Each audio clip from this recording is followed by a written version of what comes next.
If these scenes of cleared forest were the Amazon, they would be described as an ecological nightmare.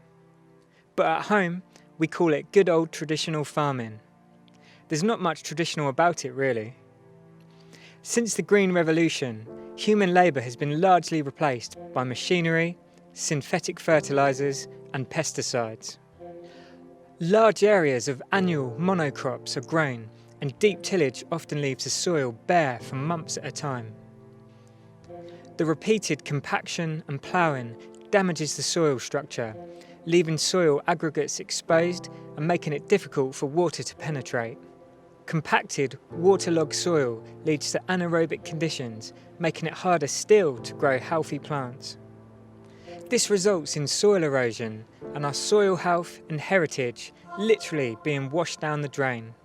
But with it, the toxic cocktail of synthetic fertilisers, herbicides, pesticides and fungicides. 80% of inorganic fertilisers leach out of the soil and end up in our water system. The nitrates from the fertilisers and slurry not only pollute the water but remove oxygen, killing aquatic life. I didn't have to search hard for these images, it was the first two fields I came across. To make things worse, glyphosate, the same active chemical in most common patio and pathway weed killers, is sprayed not only before sowing a crop to clear a field of vegetation, but what many people don't know is that glyphosate is widely used as a desiccant on wheat and many other grains. It's sprayed directly on your food to stress or kill the plant, to accelerate drying and speed the ripening of the grain immediately before harvest. In the UK, glyphosate began to be applied to wheat crops in the 1980s to control perennial weeds such as common couch, which was very effective and meant the sowing of the next crop could occur sooner. Its use increased with companion fungicides. Monsanto, the creator of Agent Orange, as well as glyphosate, has known its carcinogenic potential from long-term animal experiments since the early 1980s, but has repeatedly dismissed them. The World Health Organization classifies glyphosate as probably carcinogenic.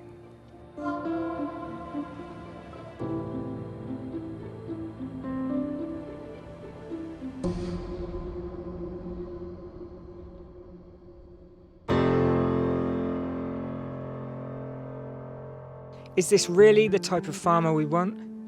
Or the food we want to be putting into our bodies? Fortunately, there is another way, based upon nature, where soil life is replenished and actually builds year on year. Some call it permaculture. Some call it regenerative agriculture. But in truth, it's nothing new. Indigenous people the world over have been practicing it for millennia. The soil is disturbed as minimally as possible and certainly not dug over or tilled annually. It's always covered, like in nature too, whether that be with a mulch or ground cover plants. You could describe annual plants as nature's scabs, sent to cover disturbed soil until a more perennial ecosystem can be supported. So an emphasis is placed upon growing more perennials, which are plants that grow back year after year, like fruiting trees, shrubs and plants, and vegetables like yacon, which has been cultivated throughout the Andes for centuries. It tastes like a sweet cross between apples and a mild celery. Mashua, another replant perennial related to nasturtiums. We enjoy them with roast dinners. And artichokes, to name a few. And using companion planting in a polyculture of species as much as possible. Roots are in the ground all year round, supporting the soil bacteria, fungi and microorganisms that are needed to support plants.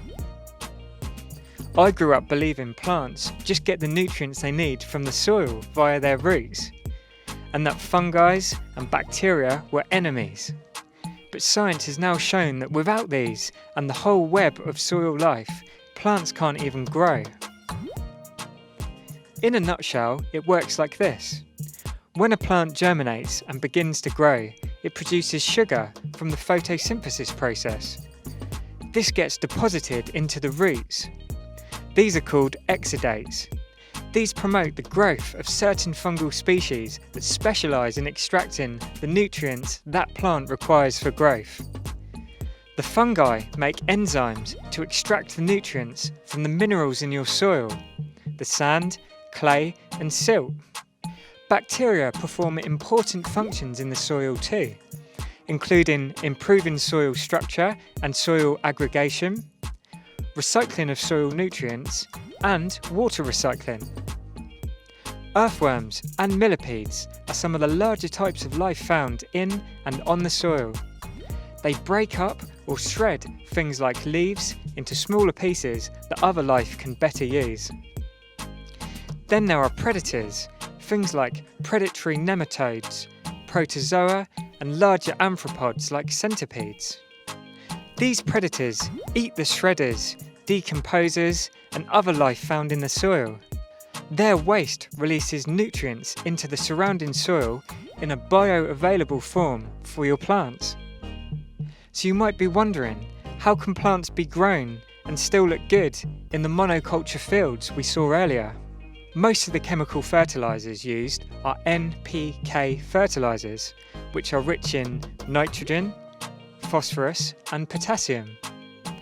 Many are waste products from industrial processes, but industry realised plant roots can absorb these directly, bypassing the soil web.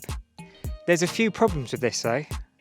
Prolonged use of chemical fertilisers, like the many tomato or lawn feeds used by home gardeners, kill soil life, resulting in compaction.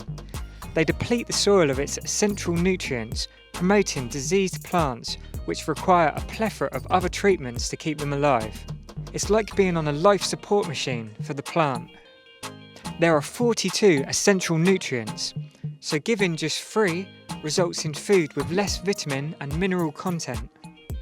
Soil that is tilled or disrupted regularly will be dominated mainly by bacteria, which is the perfect environment for low successional plants called weeds.